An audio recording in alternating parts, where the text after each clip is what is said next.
సభాధ్యక్షులు శ్రీ సత్యసాయి జిల్లా భారతీయ జనతా పార్టీ అధ్యక్షులు సోదరులు బిఎం శేఖర్ గారికి, యువ నాయకులు మాజీ శాసన మండలి సభ్యులు, ఒక నిఖార్సైన భారతీయ జనతా పార్టీ కార్యకర్త చిరునామా, విద్యార్థి దశ నుండి జాతీయవాదంతో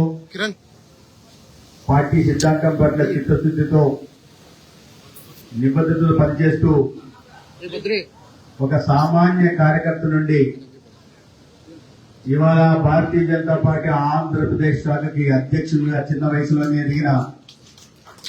భారతీయ జనతా పార్టీ రాష్ట్ర అధ్యక్షులు సోదరులు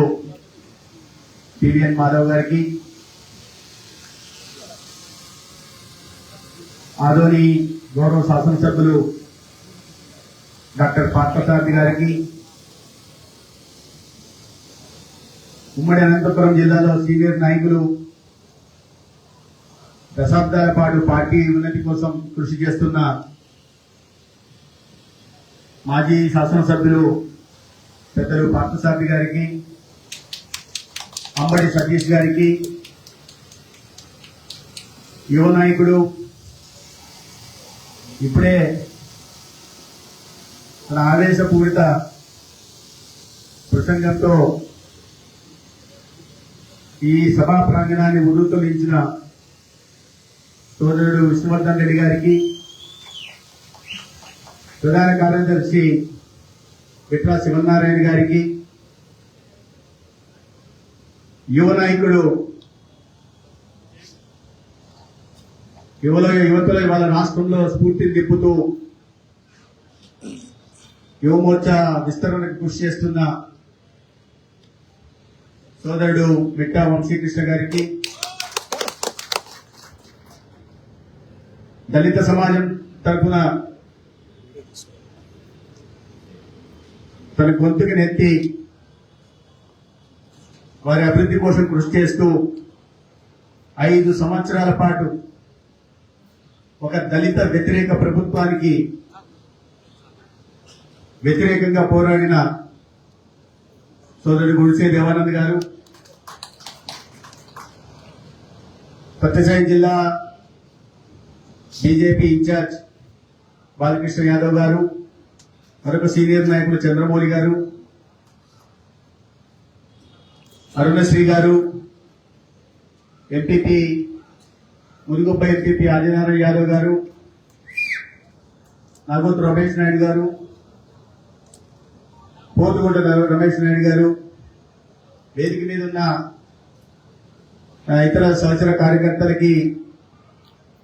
అదేవిధంగా సత్యసాయి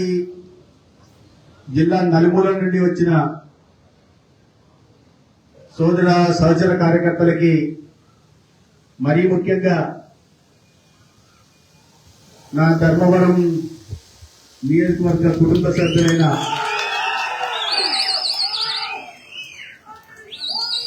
కార్యకర్త సోదరులకి, మరీ ముఖ్యంగా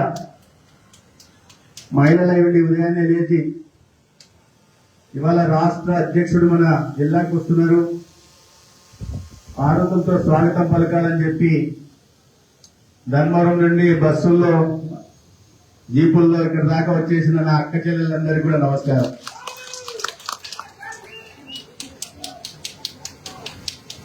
మిత్రులారా, భారతీయ జనతా పార్టీ ఒక విభిన్న సంస్కృతి కలిగిన పార్టీ, మిగతా రాజకీయ పార్టీలాగా కాదు. మీరు భారతీయ జనతా పార్టీలో చూస్తే మొట్టమొదటి రాష్ట్రానికి అధ్యక్షుడు, అలాంటి ఎన్నికైన అధ్యక్షుడుగా పివి చలపతిరావు గారు అయితే, దానికి ముందు తాత్కాలిక అధ్యక్షుడుగా ఇదే జిల్లాకు సంబంధించిన సూర్యప్రకాష్ రెడ్డి గారు అయితే, దాని తర్వాత అనేక మంది అధ్యక్షులుగా రాష్ట్ర అధ్యక్షులుగా బాధ్యత స్వీకరించారు. అది బంగారు లక్ష్మణ్ గారు కావచ్చు, ముప్పవరపు వెంకయ్యనాయుడు గారు కావచ్చు, రామారావు గారు కావచ్చు, బండారు దత్తాత్రేయ గారు కావచ్చు, విద్యాసాగర్ రావు గారు కావచ్చు, ఇంద్రసేనారెడ్డి గారు కావచ్చు, కిషన్ రెడ్డి గారు కావచ్చు, రాష్ట్రం విడిపోయిన తర్వాత డాక్టర్ హరిబాబు గారు కావచ్చు, కిషన్ రెడ్డి గారు దానికి ముందు కావచ్చు, తర్వాత సోము వీర్రాజు గారు కావచ్చు, ఇవాళ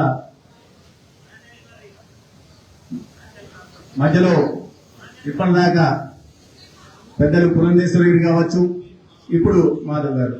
అంటే భారతీయ జనతా పార్టీ ఖచ్చితంగా 45 ఏళ్ల క్రితం పుడితే ఇంతమంది రాష్ట్ర అధ్యక్షులుగా అయ్యే అవకాశం పార్టీకి అందించింది. దీన్ని బట్టి మనం అర్థం చేసుకోవాల్సింది ఏమంటే భారతీయ జనతా పార్టీలో ఒక చిత్తశుద్ధితో సిద్ధాంతం పట్ల నిబద్ధతతో పనిచేస్తే ఏ కార్యకర్త అయినా ఇక్కడ దాకా చేరుకోగలని చెప్పడానికి ఇవాళ మన రాష్ట్ర అధ్యక్షులుగా మన ముందుకు వచ్చిన యువ నాయకులు మాధవ్ గారు ఒక సజీవ సాక్ష్యంగా మనం గుర్తు చేసుకోవాలి. ఈ క్రమంలో ఊరికే వచ్చారా? మాధవ్ గారు ఊరికే రాష్ట్ర అధ్యక్షులు అయిపోయారా?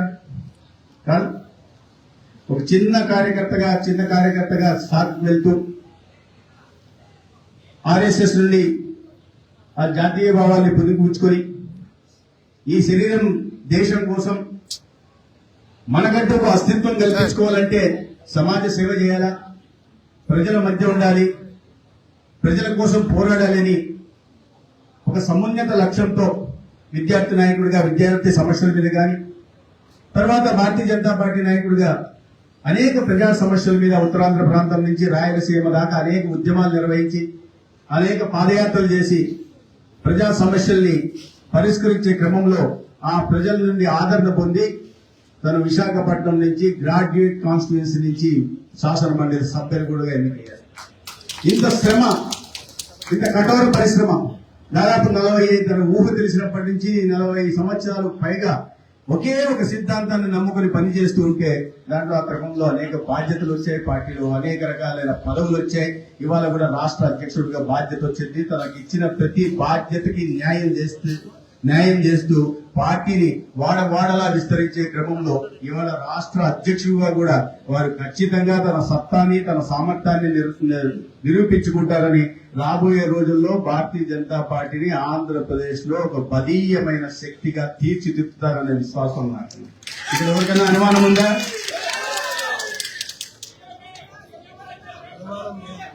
మిత్రులారా, చాలా సంతోషం. ఇవాళ కొద్దిపాటి నోటీస్తో ఇంతమంది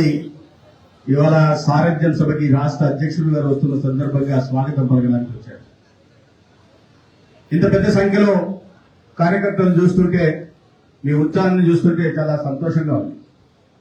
కానీ నేను చెప్పాను,